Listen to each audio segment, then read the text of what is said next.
The night was unusually clear at the remote Hillcrest Observatory nestled on the outskirts of the sleepy town of Pine Ridge. David adjusted the lens of the massive telescope, his eyes twinkling almost as much as the stars he so loved. Astronomy had been his passion and refuge since childhood, providing a solitude that he cherished, albeit sometimes a bit too lonely. The soft whir of the observatory's rotating dome ceased as it locked into place, revealing a segment of the universe filled with twinkling celestial bodies. David peered through the eyepiece, his heart racing with the anticipation of discovering something new in the infinite cosmos.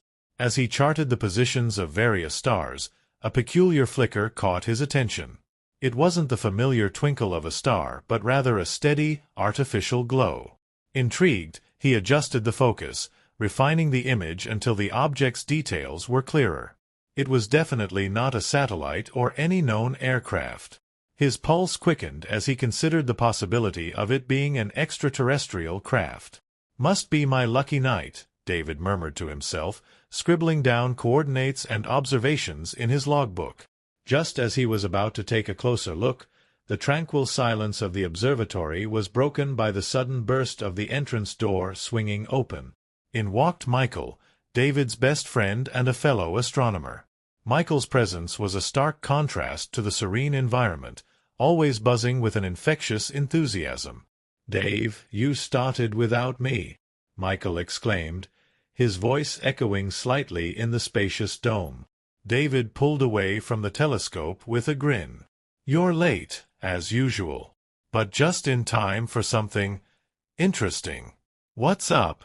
Michael peered curiously over David's shoulder. "Take a look at this." David stepped aside, gesturing towards the telescope. Michael adjusted the lens and observed quietly, his eyes widening in astonishment. "That's no star or satellite." "Have you reported this?" "Not yet. I thought I'd double-check with you. You know, in case my excitement was playing tricks on my vision."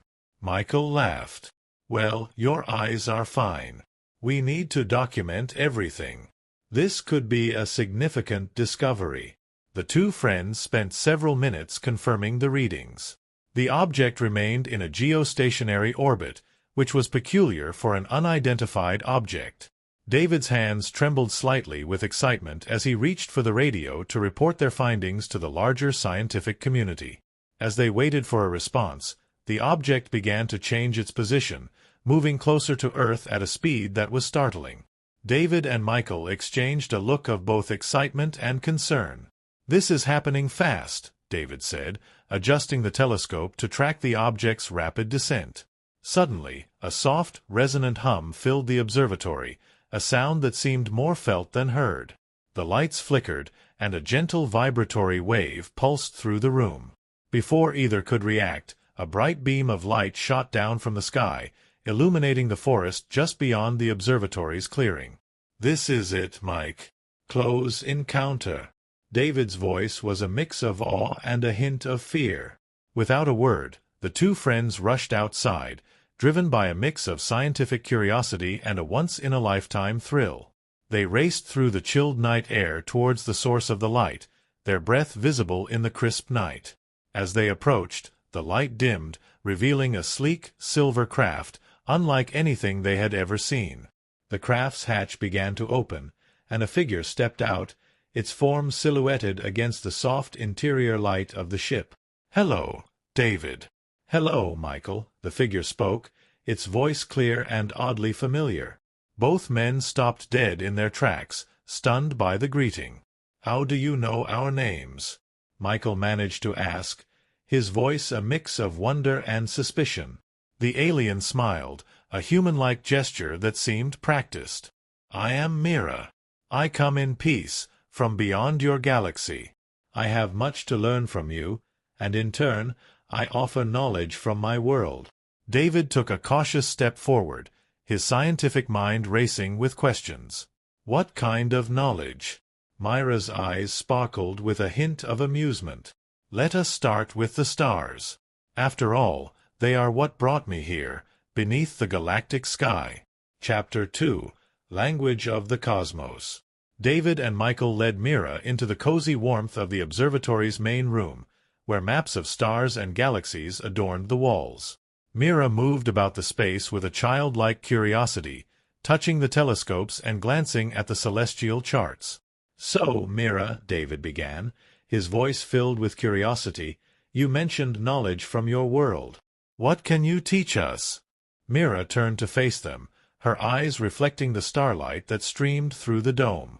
"My world has mastered the art of interstellar travel, obviously, but we also have developed ways to enhance the harmony between technology and nature. We can share this balance." Michael, ever the skeptic, raised an eyebrow. "Sounds impressive. But why come all this way to share it with us?" Mira smiled, a gesture that seemed to light up the room. "Your planet is at a crucial point in its development. We observed that Earth could benefit from a new perspective." David nodded, intrigued.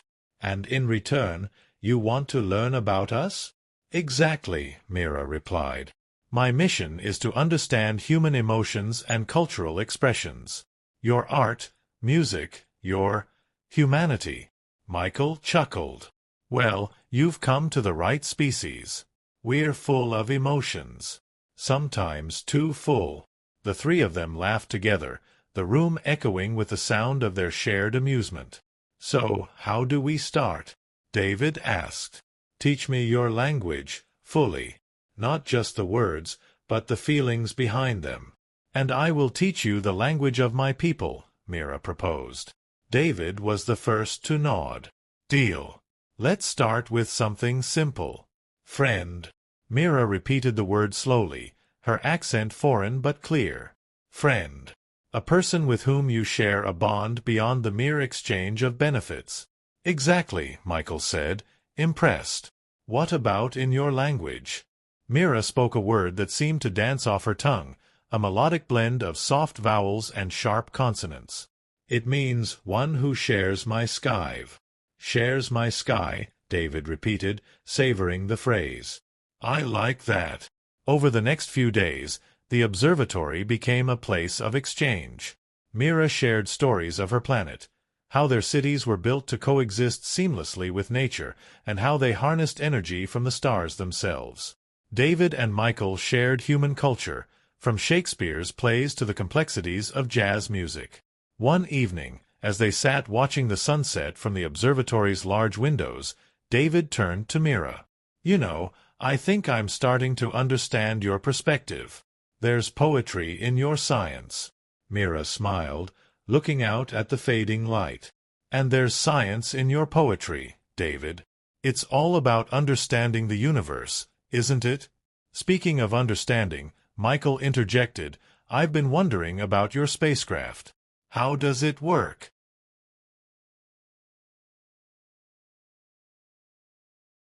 Mira's eyes lit up with enthusiasm. "Would you like to see it? I can show you how we use quantum entanglement for navigation and how our propulsion systems work." Both men eagerly agreed, and they spent the next day at the landing site of Mira's craft. She explained the technology with a teacher's patience and a fellow scientist's passion, pointing out the integration of biological components with mechanical systems. David was particularly fascinated. "So, your ship is alive, in a sense?" "In a sense, yes," Mira confirmed. "It grows and adapts. Much like a human, it learns from its experiences." As they walked back to the observatory under the starlit sky, Michael said, "I never thought I'd get a crash course in alien tech. But I'm glad I did." "Me too," David agreed. "And tonight, Mira, we'll teach you about constellations. The stories we've placed among the stars." Mira looked up, her face reflecting the celestial glow. "I would like that. To learn more about how humans share their sky." Their laughter and voices mingled with the whispers of the wind, a symphony of human and alien friendship under the vast watchful eyes of the universe. Chapter 3. The Gravity of Hearts. After several days of exchanging knowledge and culture, David, Michael, and Mira planned a trip to visit some of Earth's most renowned landscapes. Their first destination was the Grand Canyon, a place David described as Earth's own canvas painted by the hands of time. As they stood on the edge of the canyon, the vastness before them, Mira was visibly moved. "It's breathtaking," she murmured, her voice barely above a whisper. David nodded. "It's one of those places that makes you feel both significant and insignificant at the same time." Michael unpacked some equipment. "Let's set up here for the night. I bet the sunset here is something you don't want to miss, Mira." As the sun dipped below the horizon, painting the sky in hues of orange and pink, the three sat in silence, each lost in thought. When the stars began to emerge, David started pointing out various constellations, explaining their mythologies and significance to human culture. Mira was quick to catch on, pointing to a cluster of stars. "Is that Orion?" "Yes," David replied, impressed. "And the three stars close together in the middle? That's Orion's belt." Mira's fascination with human interpretations of the night sky grew with each constellation they discussed. "On my world, we see some of these same stars, but our stories are different." "What kind of stories?" Michael asked, curiosity piqued. "We have a constellation we call the Travelers. It's believed to guide the lost and inspire the explorers." "That's beautiful," David said, feeling a deeper connection. "Maybe tonight we can think of ourselves as a part of that constellation, traveling together." The conversation gradually shifted from stars to their personal aspirations and fears. Mira shared her initial apprehensions about coming to Earth and how those feelings had evolved. "I was worried about how I'd be received, what misunderstandings might arise," she admitted.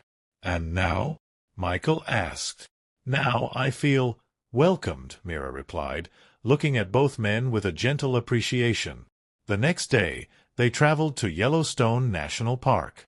As they walked along the paths bordered by geothermal features, David explained the science behind the geysers and hot springs, while Michael captured photos. "Your planet is so alive," Mira noted, watching Old Faithful erupt with a mighty force. "It is," David agreed. "And unpredictable, much like its inhabitants." Their days were filled with learning and exploration, but it was during the nights, under the open sky, that their discussions deepened, weaving emotional threads between them. One night, as they camped by the shores of Lake Yellowstone, the conversation turned to music. "Do you have music on your planet?" Michael asked as he played some soft tunes on a portable speaker. "We do," Mira responded. "It's very different, though. More harmonics and vibrations than melody." "I'd love to hear it someday," David said wistfully. "I can show you," Mira offered.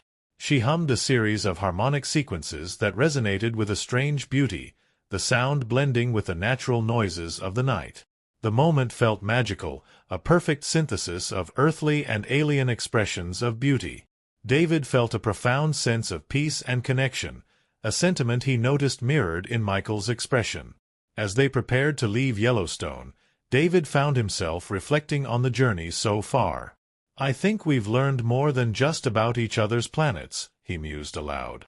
"How so?" Michael inquired, packing up the last of their gear. "About ourselves, about what it means to connect with someone different. It's a rare gift," David concluded, his gaze meeting Mira's, a silent acknowledgment of the bond forming among them. Mira smiled, her eyes bright with a mixture of human emotion and alien curiosity. "Yes, a rare and precious gift." Their journey continued, with plans to visit more of Earth's natural wonders. Each site was an opportunity to explore and discover, not just the planet, but also the growing friendship and understanding among them, beneath the vast, starlit sky. Chapter 4. Universal Rhythms. The next destination on their journey was New Orleans, a city renowned for its vibrant music scene and rich cultural history. David, Michael, and Mira arrived during the height of a music festival, the streets alive with the sounds of jazz, blues, and a myriad of other genres. "This city feels alive, doesn't it?" David remarked as they walked through the French Quarter, the air filled with the smell of Creole cooking and the sound of saxophones. "It's like the music is part of the city's soul," Michael added, stopping to watch a street performer playing a lively tune on a trumpet. Mira listened intently, her head tilting slightly as if trying to dissect each note. On my world, music isn't just for enjoyment, it's a form of communication. What you call music, we use to convey complex ideas and emotions. That's fascinating, David said.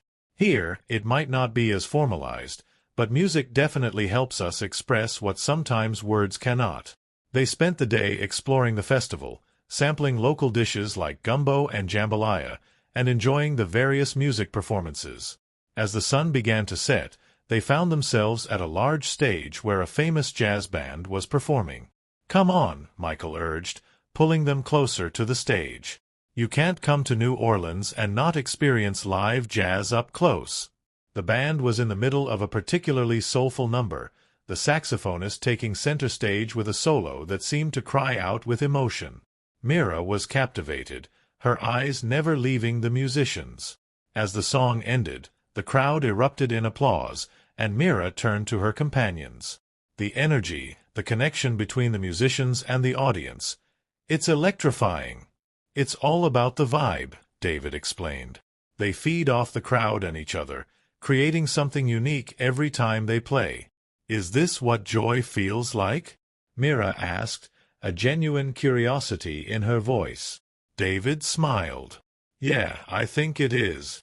Later that evening, they attended a workshop held by one of the musicians. The workshop was a deep dive into the history of jazz and its roots in African and Creole culture. "As musicians, we're storytellers," the musician explained. "We tell the stories of our lives, our struggles, our celebrations. Each note carries a piece of history."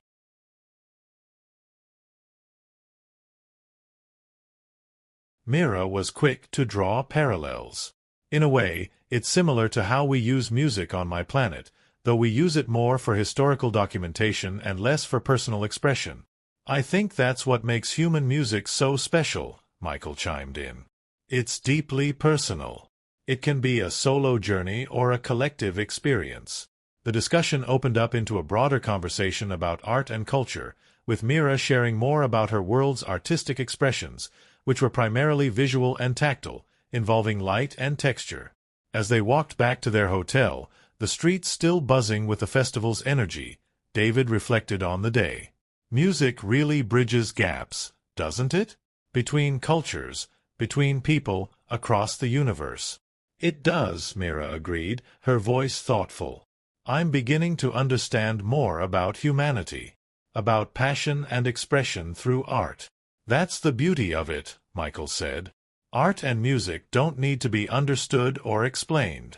They just need to be felt."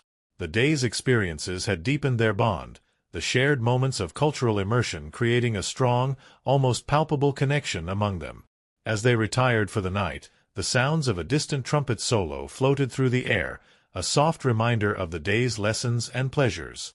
Their journey was not just about sightseeing but about experiencing and understanding the rhythms of human culture, rhythms that were now resonating deeply within Mira, and which she, in turn, was weaving into her own cosmic melody. Chapter 5. Beneath the Galactic Sky. After their musical immersion in New Orleans, the trio decided to spend a few days at a secluded beach along the Florida coastline, where the Atlantic's vast expanse provided a tranquil backdrop for their ongoing exchanges and discoveries. As they walked along the shore, David pointed up at the clear night sky, now a canvas of stars mirrored by the dark sea's surface. "It's nights like these when I think about how small we really are in the universe." Mira, looking up, nodded. "And yet, the connections we make can feel so vast, so significant." Michael kicked at the sand, watching the grains scatter before the gentle tide. "It's a good place to talk about our next lesson, constellations and how we use them not just for navigation but as part of our mythology." The three of them settled down on the sand, a soft blanket beneath them and a cooler filled with refreshments beside them. David pulled out a laser pointer and began tracing patterns in the sky. "This here is Cassiopeia, easily recognizable by its distinctive W shape," he explained, his voice blending with the sound of the surf. Mira, intrigued, mirrored his movements, pointing at another cluster of stars. "On my planet, That formation is known as the Gatherers, a symbol of unity and collective effort. That's fascinating, Michael remarked. It's amazing how different cultures can see the same sky but interpret it in such diverse ways. As the evening deepened, they shared stories beneath the celestial dome, tales of heroes and gods, of love and adventure. Mira listened intently, then shared some myths from her world, where the stars were seen as ancestors, watching and guiding their descendants.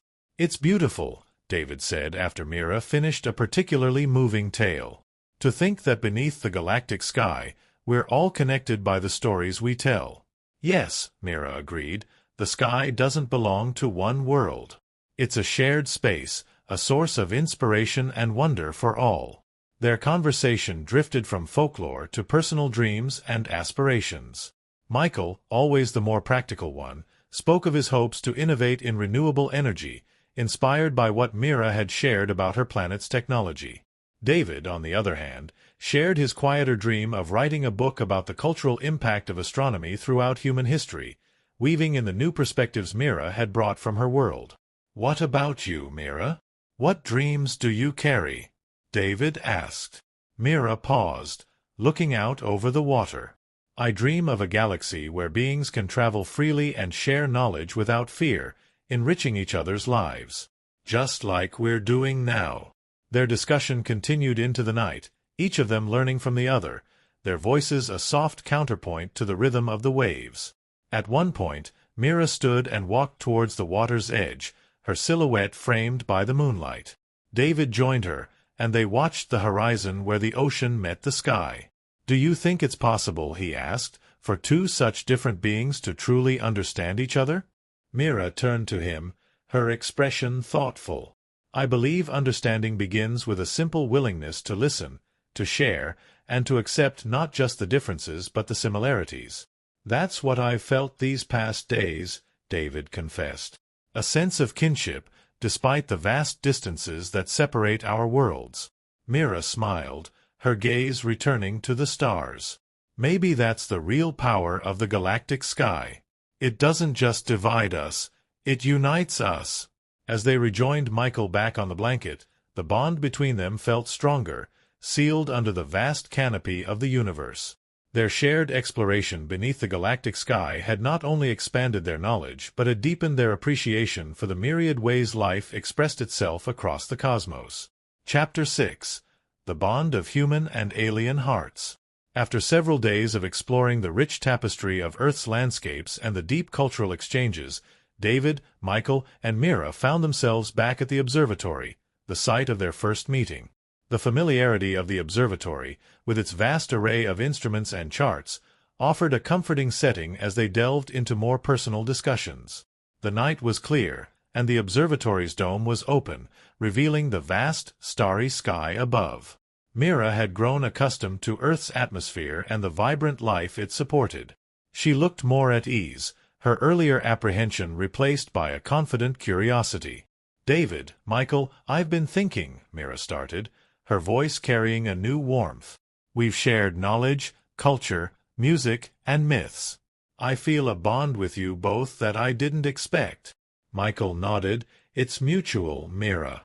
You've shown us there's so much more out there than we ever imagined." David adjusted the telescope before joining the conversation. "Yes, and it's not just about science or space. It's about connections. Mira, being with you has changed the way I see the universe." The three of them moved closer to the telescope, where David had set up a view of a distant nebula, its colors swirling in the lens. Every star might be a sun to someone. Every planet could hold life as curious about us as we are about them, David explained as they peered through the telescope one by one. Mira took her turn, her eyes reflecting the nebula's light. "Your planet is beautiful, and so rich in diversity. It's much more than I expected from my studies." "What's been the most surprising aspect?" Michael asked, handing Mira a warm mug of coffee, which she had taken a liking to. "The emotional depth," she answered without hesitation. "I knew humans were emotional, but the range and depth is something else. It's captivating." David smiled, a thought forming in his mind. Speaking of emotional depth, there's something I'd like to try. Mira, would you teach us one of your dances? I remember you mentioned that dance on your planet involves interpreting different wavelengths and energies. Myra's face lit up with excitement. I'd love to. It's quite different from your dances, but let me show you. They cleared a space in the center of the room, pushing aside some chairs. Mira stood in the middle, her body starting to move in fluid, undulating waves that mimicked the invisible energies she described. David and Michael attempted to follow, leading to a mix of laughter and clumsy footwork. As they danced, the boundaries between them blurred further. Their movements, though awkward at first, found a rhythm and a harmony. It was a physical conversation, an exchange of feelings and energies that words could not fully capture. After the dance, they sat down, catching their breath. "That was more intense than I thought," Michael panted, a broad grin on his face. "It's about feeling the energy around you and within you," Mira explained. "It's a dance of the cosmos, in a way." David, reflective, added, "It's a beautiful way to communicate. No words, just movement and understanding." They spent the rest of the evening discussing potential future collaborations. Mira was keen on setting up an exchange program between her world and Earth, and David and Michael were enthusiastic about the idea. "Imagine what we could achieve together," Michael mused. "Not just exchanging knowledge, but really working together." "As equals," David added. "With mutual respect and curiosity." Mira agreed, her eyes bright. This could be the beginning of something wonderful.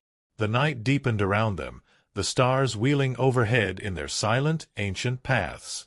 Under their light, the bonds of friendship and collaboration between human and alien were forged, not out of necessity, but from a genuine desire to connect and learn from each other. As they finally said good night, the promise of a shared future seemed as bright as the stars above them. Chapter 7: Eclipse of Doubt. As the days passed, the bond between David, Michael, and Mira continued to strengthen. However, an unexpected message from Myra's home planet brought a new tension to their dynamic. Mira received the communication one evening while they were gathered in the observatory, discussing plans for their collaborative project. Myra's device emitted a soft, pulsing light, indicating an incoming message. She excused herself to receive it, stepping away from the others. When she returned, her usual bright demeanor had dimmed slightly. "What's wrong, Mira?" David asked, noting the subtle shift in her energy. "It's my council," Mira began, hesitating. "They want me to return. My mission was only meant to be observational, and we've gone beyond that." Michael crossed his arms, his brow furrowed. "But we're just getting started. Can't they see the benefit of what we're doing here?" Mira sighed, her gaze falling to the floor before she met their eyes again. "They do, or at least some of them might. But there are rules, protocols. I need to convince them." David stepped closer, his voice firm yet supportive. "Then let's convince them together. You shouldn't have to do this alone." Mira smiled weakly. "I appreciate that, but it's not just about convincing them about the benefits. It's about changing deep-seated beliefs and fears about human-alien relations." "We could help," Michael suggested. "Maybe if they see what we've accomplished together, they'd reconsider." "That could work," David agreed. "What if we prepare a presentation? Show them everything we've learned from each other, the plans we have." Mira considered this for a moment, then nodded slowly. "I need to prepare a strong case. Having your support would make a significant difference." Over the next few days, they put together comprehensive documentation of their work, videos of their cultural exchanges, testimonials about their scientific and personal growth, and detailed plans for future cooperation. Mira translated the materials into her language, ensuring her people could fully understand the scope and depth of their collaboration. As the day approached for Mira to present their case to her council via a live transmission, the atmosphere in the observatory was a mix of hopeful anticipation and nervous tension. "Regardless of what happens, Mira," David said as they set up the communication equipment, "know that what we've started here won't end. "We're with you in this." Mira smiled, touched by his words. "Thank you, David. Knowing I have friends like you gives me strength." The transmission began, and Mira spoke eloquently about her experiences, occasionally glancing at David and Michael for support. She spoke of Earth's beauty, the similarities and differences in their cultures, and the mutual benefits of their newfound friendship and collaboration. David and Michael watched as alien faces appeared on the screen, listening intently to Mira. Their expressions were unreadable, making it hard to gauge their reactions. After what felt like an eternity, the council thanked Mira and ended the transmission, promising to deliver their decision soon. The three friends sat in silence, waiting. After several hours, Myra's device lit up again. She took a deep breath before activating the message. A moment later, her face broke into a wide, relieved smile. "They've agreed to consider an extended mission. I can stay and continue our work together," she exclaimed. David and Michael let out whoops of joy, relief washing over them. They gathered around Mira, celebrating the news. "That was too close for comfort," Michael admitted, still shaking his head. "But we did it," David added, clapping Mira on the shoulder. "We really did it." As they discussed the next steps for their project, their spirits were high. The uncertainty of the day had brought them even closer, reinforcing the value of their partnership. Under the starry sky of the observatory, their shared journey had not only survived a major challenge but had also set the stage for a brighter, collaborative future. Chapter 8. Galactic Harmony. With Myra's extended stay approved, the trio felt a renewed sense of purpose. They began planning more ambitious projects, including a symposium where experts from Earth could discuss potential collaborations with Myra's people. The observatory buzzed with energy and ideas, a testament to the trio's hard work and the council's trust.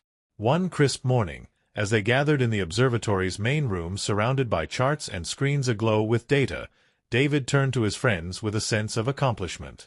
"It's incredible to think about how far we've come since that first night, isn't it?" Michael nodded, checking the settings on a telescope. "We were just stargazing and now look at us, planning interstellar conferences." Mira, who was reviewing some notes, smiled. "It's more than I ever hoped for when I first arrived." The fear of the unknown seems so distant now, replaced by this collaboration. Their conversation was interrupted by the arrival of Dr. Elena Harris, a renowned astrophysicist whom David had invited to consult on their project. She entered the room with an air of brisk efficiency. "Good morning, everyone. I've been looking over your proposals, and I must say, I'm quite impressed. There's a lot we can learn from each other." David introduced her to Mira, explaining Dr. Harris's role in advancing human understanding of quantum mechanics and her interest in alien technologies. "Dr. Harris, Mira has insights into quantum entanglement that might be revolutionary for us." Dr. Harris shook Myra's hand, her demeanor reflecting genuine curiosity. "I'm eager to learn about your technology, and equally excited to share our own advancements."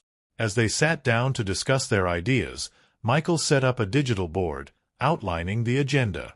"Let's focus on what practical steps we can take to implement some of Myra's technology here and how we might offer our own tech in exchange." The discussion was deep and technical, with Mira explaining the principles behind her people's use of quantum fields in space travel. Dr. Harris listened intently, occasionally asking pointed questions that Mira was more than ready to answer. "Integrating these principles with our existing technology could potentially reduce our energy consumption drastically," Dr. Harris noted, her eyes alight with possibilities. "And your understanding of cosmic radiation could advance our research by decades." Mira was pleased. "And I find your methods of resource recycling revolutionary. It's something my people will benefit from immensely." As the meeting drew to a close, they agreed to establish a joint research initiative. David looked around at the group, feeling a profound sense of pride. "We're making history here, aren't we?" "Indeed, we are," Dr. Harris agreed. "This is the beginning of a new era in human and alien relations." The next weeks were filled with preparations. David, Michael, and Mira worked tirelessly, coordinating with teams from both planets. The upcoming symposium would be the first of its kind, broadcasted across galaxies, a showcase of unity and shared goals. The day of the symposium arrived, and the observatory was transformed into a hub of interstellar communication.